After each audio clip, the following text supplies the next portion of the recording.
This is the Everyday AI Show, the everyday podcast where we simplify AI and bring its power to your fingertips. Listen daily for practical advice to boost your career, business, and everyday life.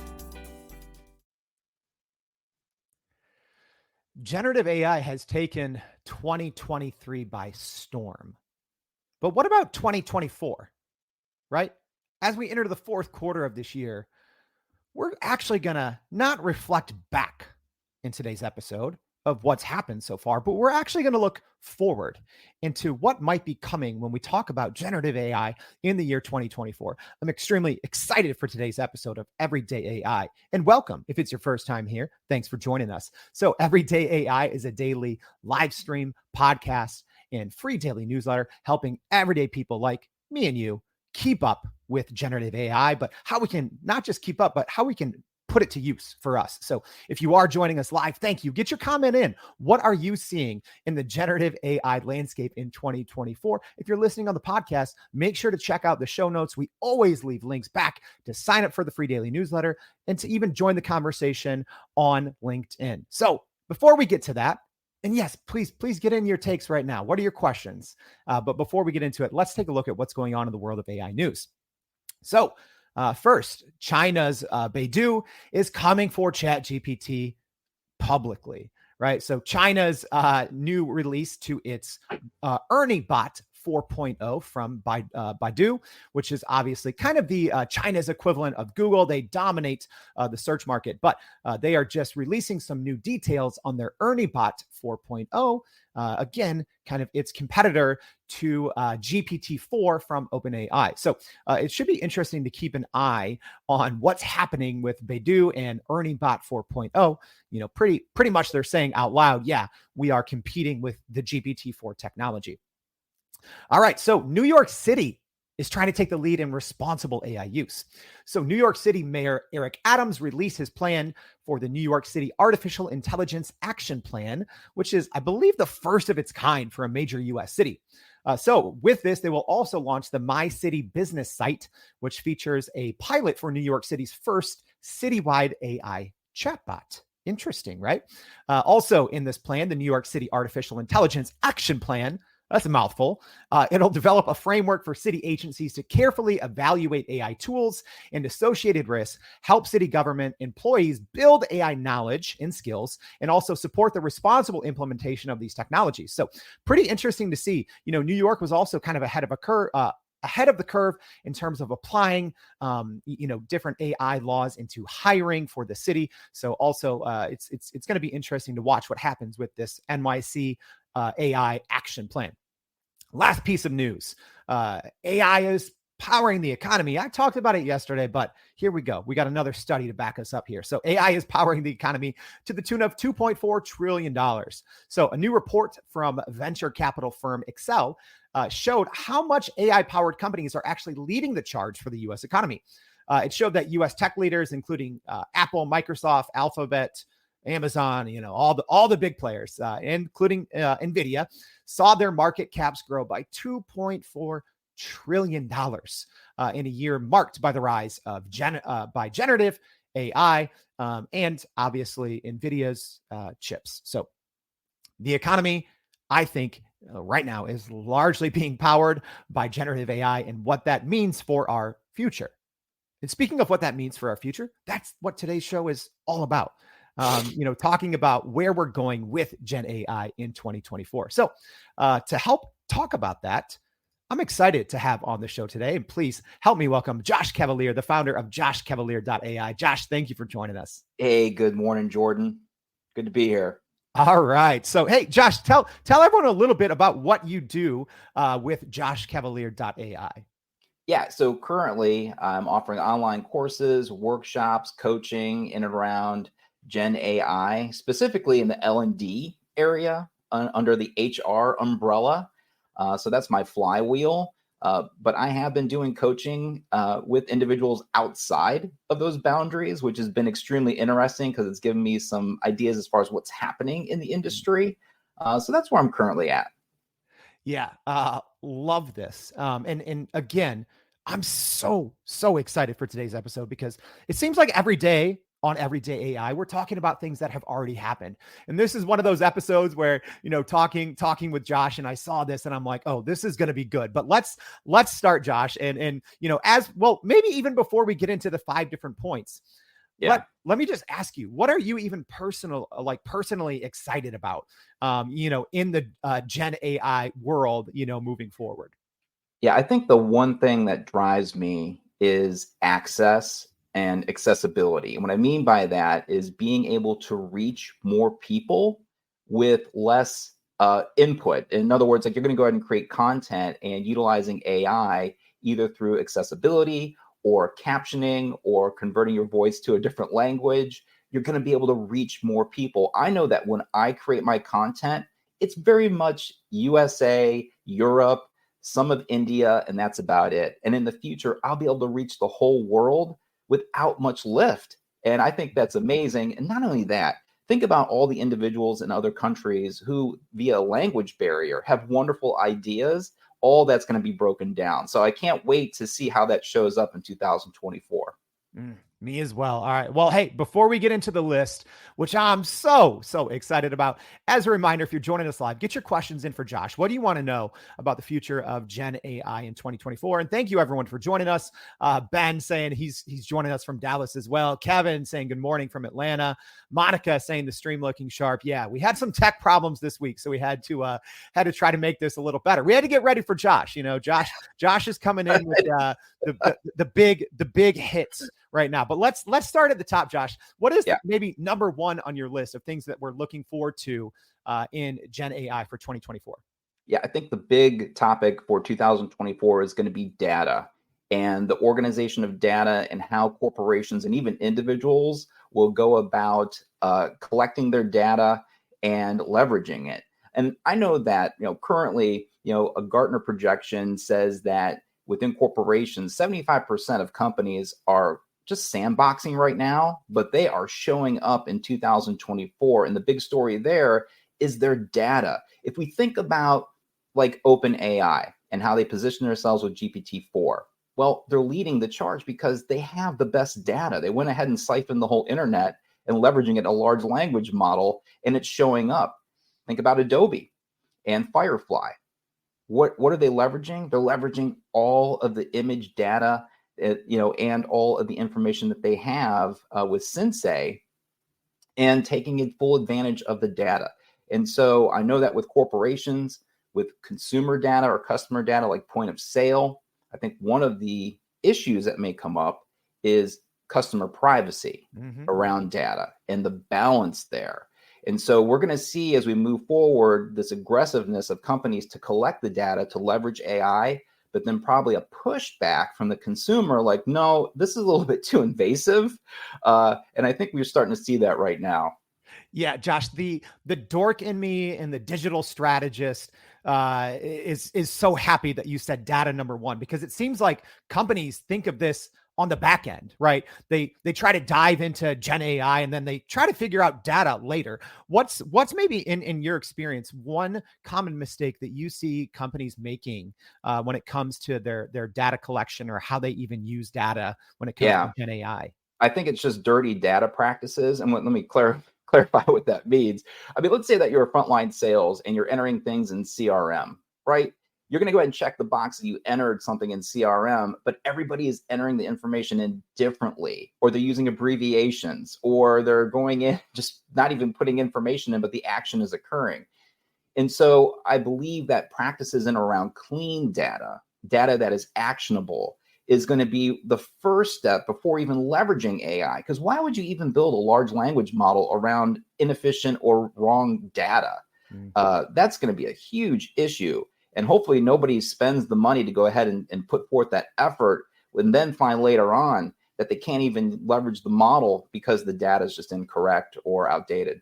Yeah, absolutely. And, we talk so much, when working with large language models and just generative AI in general, like, garbage in, garbage out, right? But it's not just prompts. It's literally what you give your model access to. So I'm so glad that was number 1.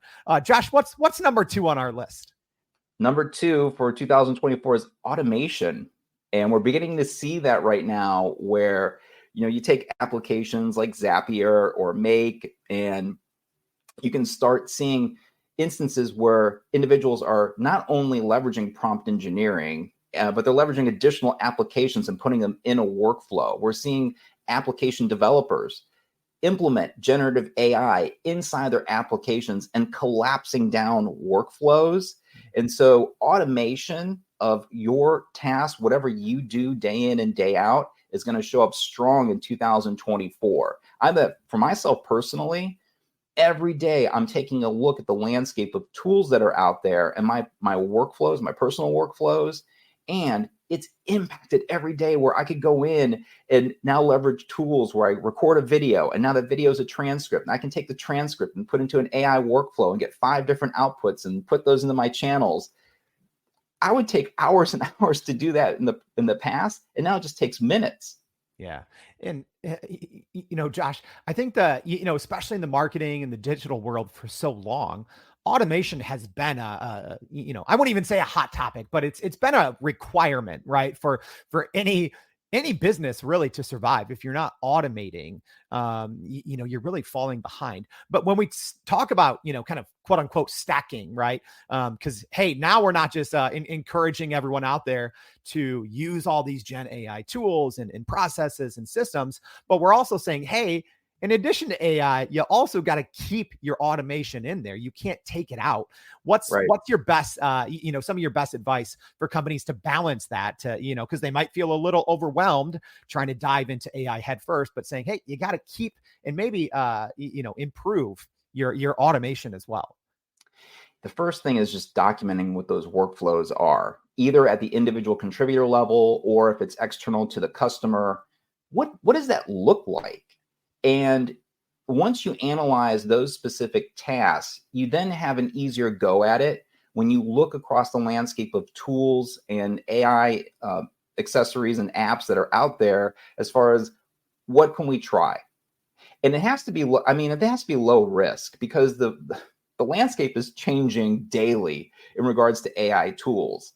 And so I would look for automations that are going to have the biggest impact on top line growth or the bottom line and your own personal productivity. Again, you have a lot of individuals out there that are trying to leverage AI. Document your workflows. Be pragmatic, like really look at tools out there and try a few different tasks with AI and go, yes, this is going to save me hours here. Let me go and implement that in my workflow. Yeah.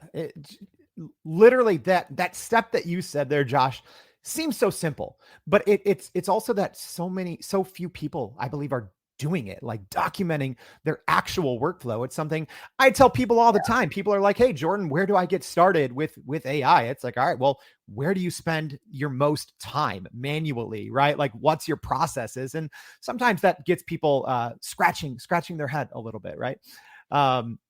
And hey, just as a reminder here, thank you, Brian. Brian says, hey, for automation, look at Task Magic. What's your guys' best recommendations for, the two things that Josh has talked about so far with data, automation, and just what are you all looking forward to in 2024?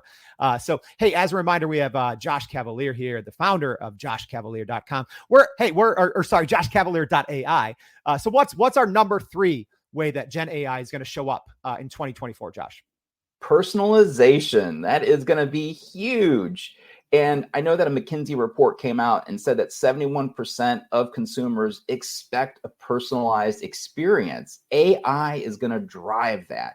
And I know that I have seen examples in the last 2 months that have just blown my mind, honestly, in regards to call center activity and how AI is going to completely automate call centers to the point where somebody on the other line really doesn't even know that it's AI. And I know you probably have seen some of these demonstrations too, but it really comes down to having the consumer or having your audience have the type of experience where it's meaningful to them. And AI is going to allow us to go ahead and personalize all these consumer-based interactions, or whether you're delivering any form of media, that personalized touch. And it can get down to like accessibility. even something that's a barrier, like creating really good closed captions or open captions burned into a video, it's just kind of time consuming, really. Mhm. But AI is expediting that and allowing that personalization in there, whether you want to have your audio on or off or anything like that. So, it's personalization of experiences out in the marketplace. It's personalization of media. And I think we're going to see it show up big in 2024. Mm. You know what? I could talk about this one for hours, Josh, because I feel there's two sides to the Gen AI coin. One, I think it's going to help people in companies who truly care about the message that they put out there. It's going to help them do an even better job. But for those companies that maybe didn't care as much, or maybe they don't have the resources, or maybe if they're just looking for a shortcut, there's another side to that Gen AI coin, which is putting out a lot of mediocre content at Right. scale, or a lot of just kind of, not hot garbage, but medium garbage That's right. content at scale. But personalization, I think, is so important because as consumers, I just think that we're going to be bombarded with more content than ever before because of how easy it is to create, which makes then, Josh, the personalization part key, right? Yeah. How would you recommend, Yeah. whether So, it's a tool or process or what? yeah, noise and the content creation that's garbage. Um, there are going to be amplifications of content, AI generated content, because people understand how to be storytellers. Mm. They understand their craft, and they're going to go ahead and separate themselves from individuals that don't understand how a channel works or how to get a certain piece of content out. And so I think it really comes down to individuals that already have these skills of storytelling and putting out great forms of media, leveraging AI. They are going to stand out in this, this arena where there's just tons and tons of content. And I think really the crowd decides, hey, who's going to be up on top, either through likes or pushing or driving a video forward in a channel. Yeah, so even though AI is going to generate a lot of noise, I still think you're going to have exemplar individuals out there creating amazing content that's still going to resonate. Yeah. Eh, I think being able to resonate and understand your client, I think, is going to become more important than ever before. I Right. think in years past, it was more of, getting like categories or buckets of, your ICP or, like whatever acronym you want to throw out there. But you say, oh, here's our 5, customer types. Let's go after them. I think now you're going to have to say, here's our 50 customer types, because you have to be that That's much right. more specific and more personalized, right? Like Kevin here saying personalization, totally agree. How about personalization of medicine? I don't know about that. Like, so here we Ooh. almost every day in the newsletter, there's something, some new news in the medical space about, yes, personalized medicine, going to the even to the DNA level. So it's extremely fascinating use case for sure. All right, let's get to next on the list, Josh. What is our number 4 thing to look for with how generative AI is going to show up in 2024? Sure. Number 4 is multimodal. And so what I mean by that is we just saw GPT-4 Vision come online and accessible to the masses. What does that look like? We're going to see different kinds of workflows in all aspects of work with multimodal. I know that for myself. The first prompt that I used an image was a slips and falls image. It was a picture of a mop and a mop bucket, but just back behind a door, there was 2 feet sticking out. Obviously, somebody just fell, right? I upload this image, and it was shocking. It like went ahead and it knew exactly what was happening, and it knew that somebody fell, and then I used that to go ahead and create some multiple choice questions and a video script and all kinds of different outputs around that specific event. Think about individuals walking around with a phone. They see something happening in their environment, their work environment. They take a picture of it and they're like, am I really seeing this? Like, should I be concerned about this? And AI is going to be right there to assist them and give them some background as far as a situation, a piece of equipment, anything like that. We haven't even thought about those workflows yet and how that shows up and how, companies can leverage that technology. And so I think with multimodal, and just not images, right? So we're talking about being able to talk to ChatGPT. We're talking about uploading videos or taking text and having it output to a video. So you have all of these various multimodal workflows that are going to show up that are going to reveal new methods of work, new methods that we can show up for our customers. And it's going to be just eye-opening, because this is going to be this massive period of experimentation that's going to happen, that's going to reveal all these new ways that we can communicate and that we can interact with each other.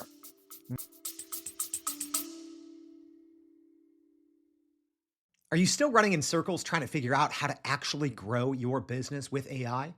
Maybe your company has been tinkering with large language models for a year or more, but can't really get traction to find ROI on Gen AI. Hey, this is Jordan Wilson, host of this very podcast. Companies like Adobe, Microsoft, and NVIDIA have partnered with us because they trust our expertise in educating the masses around generative AI to get ahead. And some of the most innovative companies in the country hire us to help with their AI strategy and to train hundreds of their employees on how to use Gen AI. So whether you're looking for ChatGPT training for thousands or just need help building your front-end AI strategy, you can partner with us too, just like some of the biggest companies in the world do. Go to youreverydayai.com/partner to get in contact with our team, or you can just click on the partner section of our website. We'll help you stop running in those AI circles and help get your team ahead and build a straight path to ROI on Gen AI. Yeah, Dr. Javi Castro saying he's been calling 2024 multimodal. Yeah, I think a lot of people, even since November, right, when ChatGPT was first introduced, to the masses, I think people were like, okay, this is cool. Inputting text and getting text on the back end is great, but what about inputting photo, video, sound? What about on the output, photo, video, sound? Josh, I'd love your personal take, because you talked about OpenAI and ChatGPT just released their kind of, quote unquote vision functionality over the last couple of weeks. But then you've had other companies, Microsoft Bing Chat has had certain functionalities. Google Bard has had certain, multimodal functionalities.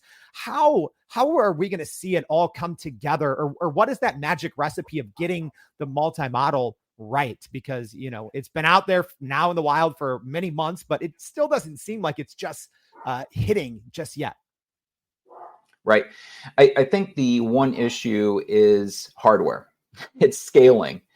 And so, we have this period of time where everybody wants the NVIDIA cards, or people are trying to create tensor chips, and there's all this activity happening in the background. We still won't realize the full potential of multimodal at scale until we have hardware at scale that can support all these various types of outputs. And I think that's a reason why you see like the appetizers of multimodal out there. It's not like the full course dinner, right? And so like it's a tease, and I can kind of premeditate how it's going to show up, but I still like, for instance, just in GPT-4, I can't use a plugin with an image upload and other multimodal type functionality. It's just kind of like cherry picking. Like what kind of option am I going to use on this prompt?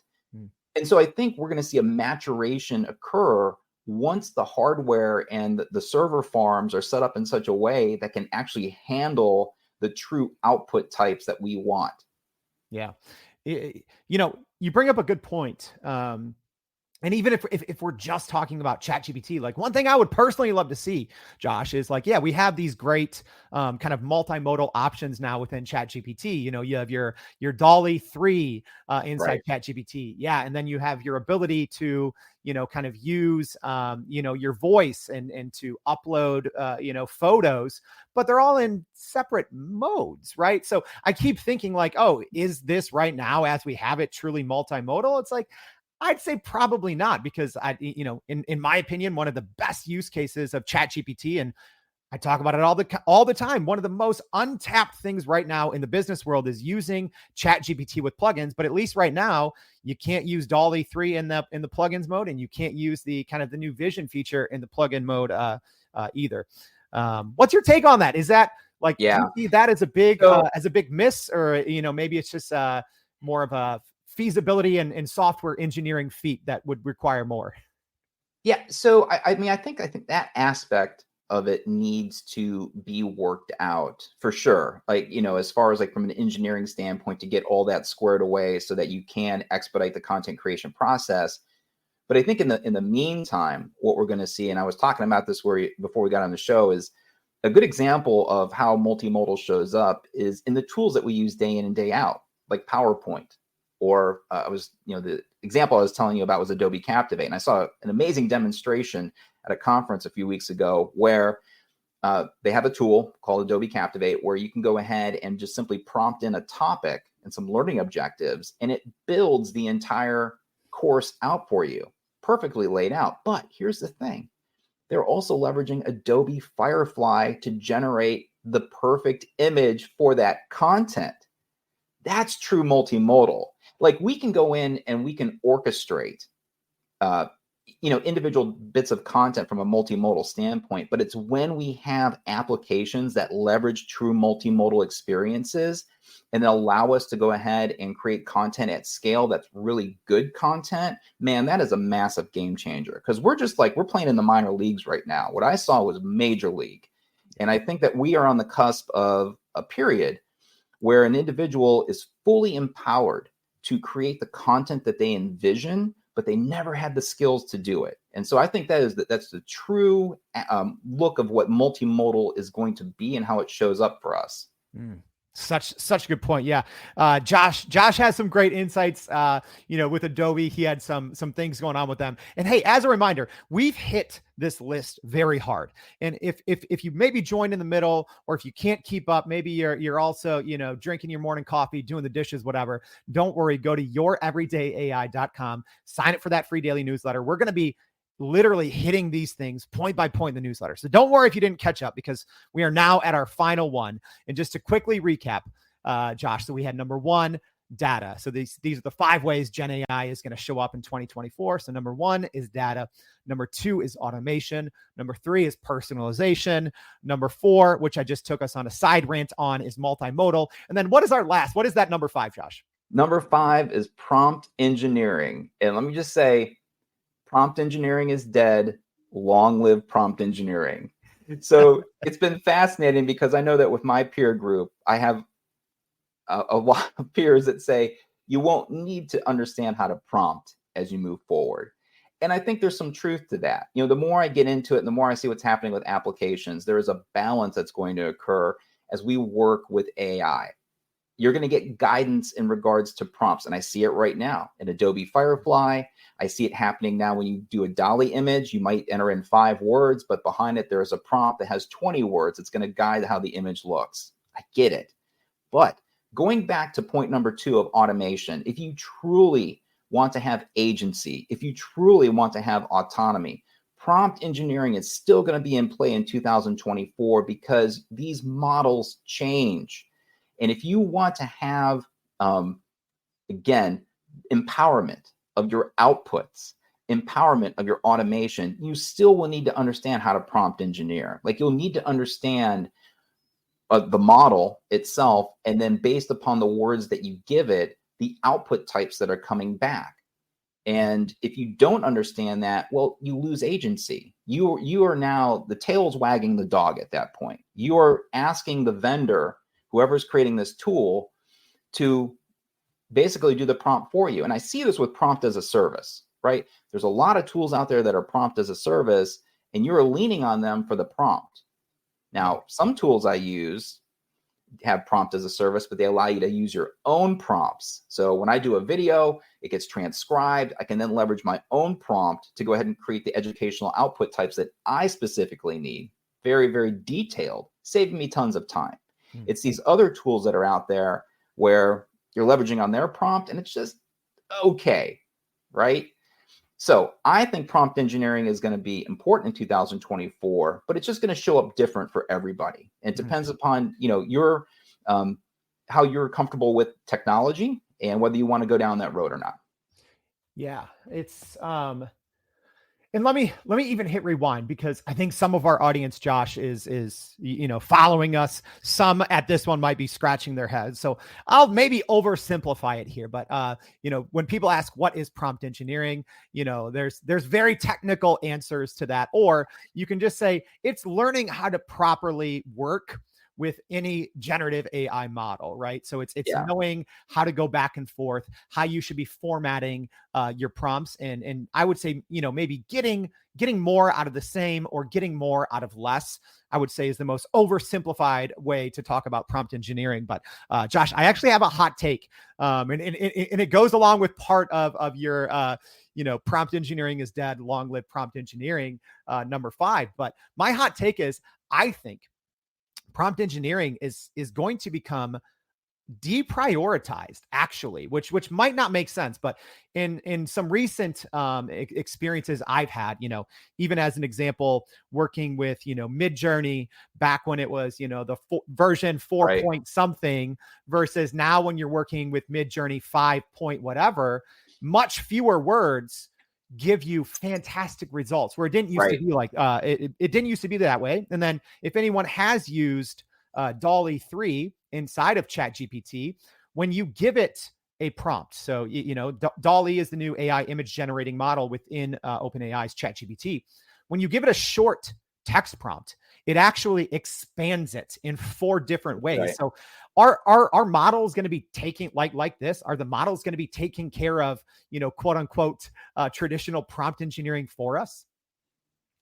Well, eventually. But if I'm trying to go ahead and create learning objectives or multiple choice questions or very, very specific outputs, not generic, not like common outputs like an image, but if I'm driving towards very, very specific type outputs, like a report, like a 20-page report, right? I don't think a simple 5-word prompt is going to go ahead and guide an AI for a 20-page report. So I think, getting back to the point of, it depends upon how you want to use the tool. I think, well, here's an analogy. So when the internet came out, you had a choice. Were you going to learn HTML, JavaScript, and CSS? Some people said no. And that's fine, because you can go ahead and use tools that will automatically create web pages for you. But for those individuals that learn those languages, now they have agency. Now they can go ahead and leverage, being able to create modifications of their website or whatever the case may be. Or in my area, modifying or putting special e-learning content together because they know how to program. So it just depends upon your level of comfort. Again, there are going to be individuals that know prompt engineering that are going to be able to take work and look at it differently and do different problem solving. But, for those of you that don't want to do prompt engineering, you're going to be fine. I mean, you're still going to be able to increase your productivity and show up using AI. It just depends upon what level you want to take it. Yeah, Josh, great point there. Yeah, I guess the more complex, or, the more outputs that you may be wanting from the generative AI model, you probably still will need a certain level. All right. So we do have a couple questions here. We got to our top 5. So a question coming in is how can AI organizations tell the return on investment of learning programs? Or maybe, I think this is from earlier when we were talking about, using, generative AI to create, courses, kind of like, with the Adobe platform. But or maybe in general, how can organizations know the return on investment of whatever they're putting into generative AI? Yeah, they gotta keep track of task, doing task analysis and figure out how long does it take to actually produce some certain type of output. I mean, if you're not tracking, you're just guessing at that point. And so it's going to take work. This isn't going to be easy. You can't just do anecdotal, like, oh, we're working faster. Like, well, what does that mean? And so, I think there's going to be a period of time where when you analyze your work, when you actually map your workflows out, how much time does that one task take in Canva or, PowerPoint or whatever the case may be? Document it. Mm-hmm. And then now when you use your AI tool, how much faster is that task? And obviously, based upon productivity and what an individual contributor is putting out over the course of the week, or a whole entire sales force, like, are they showing up different each week because we're using AI automation to contact 20 additional customers a certain type of way? You got to track, and you have to be really intentional as far as what those data points are, because there's you can be tracking all kinds of different things, but what are the inflection points? Like, what's going to truly impact the KPI? And then are you tracking against that as you are going in and implementing AI? Yeah.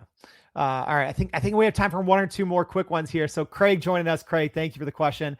Saying, do you think there's going to be some sort of governance put on AI tools via the government or industry leaders at some point? Just a great question. So maybe Josh, you and I are both based in the US. Yeah. So maybe let's answer this, out of the scope of the US, because I think it'll be different. But yeah, will there be governance from the US on these different generative AI systems?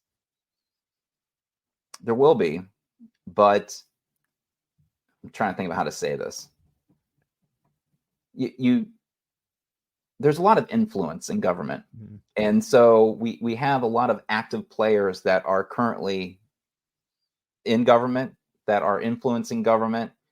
And so I think there will be governance, but it's going to be somewhat loose or open to where there's going to be growth with AI. And we don't know what that means on the other side, right? Mm-hmm. And so we still have things that are going through the courts in regards to copyright. We still have issues of nefarious characters using AI in really, really bad ways that need to get clamped down on immediately. And so I think there will be additional guardrails out there in the marketplace, but I think in the US, it's going to be somewhat loose. At least that's my take on it. From what I understand, what's happening in regards to the federal government and who is, working there, I think it's going to show up, but I think it's going to be somewhat loose. Yeah. I agree, Josh. And to answer your question, Craig, I'll be a little more bold. I was, previously a political journalist. I don't think anything's going to happen. I don't think anything's going to happen right now. I talked about it at the top of the show. Right now, generative AI is too important to the American economy to thwart it at all. So I think there should be way more guardrails. There should be some sort of legislation, regulation, but unfortunately, I think some of the decision makers don't fully understand. And I think right now it's too important to the economy that lawmakers are going to do it. All right, Josh, we've been all over the place. We took some questions. We went over the 5 different ways generative AI tools are going to show up in 2024. But maybe if you piqued someone's interest and someone out there now is like, okay, yeah, now I care about this. What is your one message or your one takeaway that you could advise companies? Maybe they weren't paying much attention to Gen AI now. They listened and now they are, and they're like, all right, I got to get on this. What is your one piece of advice or one takeaway for those companies on how they can actually, heading into 2024, make sense and make generative AI work for them? Yeah, first and foremost, if you don't have an AI policy, please implement one, because that is going to dictate how your company and how your associates show up. So, I mean, if you're still here in October and you don't have an AI policy, get that in place. Once you have that in place, then go ahead and allow your leaders to go ahead and drive those individual conversations in the lines of business as far as how AI shows up. They know their craft, right? And they understand what their job is as far as productivity or whatever they're driving towards, and they're going to go ahead and give you guidance as far as like, hey, AI is going to show up this way in accounting, AI is going to show up this way in IT, whatever the case may be. But it's a discussion, it's a dialogue, and it's ongoing. So make sure that you're doing the hackathons and all these things to test AI, and do the work as far as like the cost. Also, whether you're implementing Microsoft Copilot or you think that you may have enough great data to build your own large language model, what's the cost of that? The maintenance of it, right? What if we build whole functions around it? What does that look like? So I think the policy is first, empowering your individual contributors to start using it, and then have that conversation, the ongoing conversation. Such great advice. So many great insights and tips and tricks from Josh. So again, Josh Cavalier, founder of JoshCavalier.AI. Josh, thank you so much for joining us on the Everyday AI Show. Thanks, Jordan. I really appreciate it. All right. And hey, everyone, as a reminder, we did cover a lot. Don't worry if you didn't miss it. Just go to youreverydayai.com, sign up for the free daily newsletter. We're going to be sharing more about different things that Josh is working on with JoshCavalier.AI and a whole lot more. So thanks for joining us. And we hope to see you back for another edition of Everyday AI. Thanks, y'all. And that's a wrap for today's edition of Everyday AI. Thanks for joining us. If you enjoyed this episode, please subscribe and leave us a rating. It helps keep us going. For a little more AI magic, visit youreverydayai.com and sign up to our daily newsletter so you don't get left behind. Go break some barriers, and we'll see you next time.